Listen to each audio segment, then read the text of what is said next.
I was not a fish lover before I went to Norway, and so I didn't really grow up with fish, and I didn't like it. I didn't like the smell of it. I thought it was gross. And then I got to Norway and I knew that I had heard that there was a lot of fish there.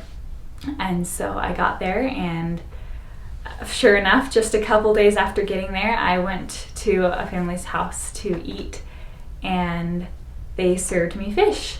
And of course, this was in Ålesund, so it's on the west coast, right next to the sea. This was fish that they had caught themselves just a day or two before, and so it was super, super fresh. They put it in this super yummy casserole, and that was like the beginning of my conversion, I guess, to seafood. And now I love it.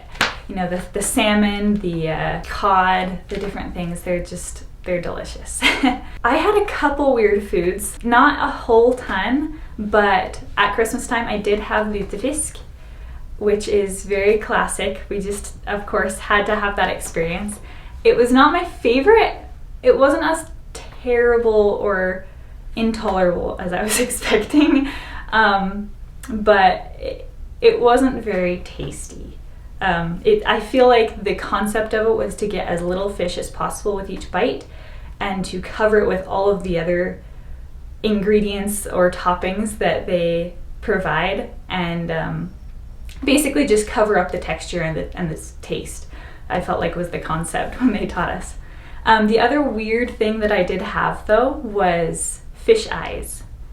I had they were salmon. They bought salmon heads, and they took out they cooked the whole head, and then they took out the eyes, and they just had a bowl of fish eyes for us. And so it was mostly just to have us try it. So I only tried one, but it was more of a mental block than anything. They didn't actually taste bad. They were just weird because it's fish eyes, and what do you expect? So those are probably the weirdest things I had. There's like a little hard film on the front of it that you have to take out. So you put the eye in your mouth, and then there's this little hard film, and so you just like pull that out, which is kind of gross, but you pull out the little film, and then the rest of it honestly just dissolves in your mouth.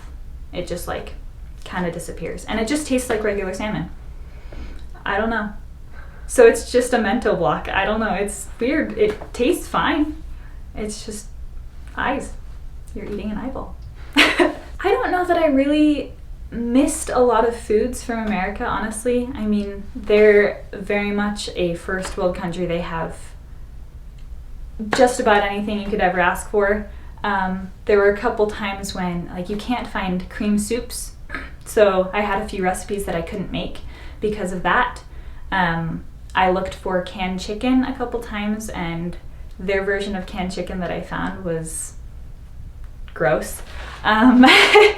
But it just wasn't the same, that's all. And so I just had to modify that with using, regular chicken that I buy, and that was totally fine. But mostly, I mean, of course, maybe homemade things. My mom has a super yummy strawberry jam that we make that's a freezer jam that we obviously didn't have there because my family's not there. But other than that, not really. They have most of everything. It's great.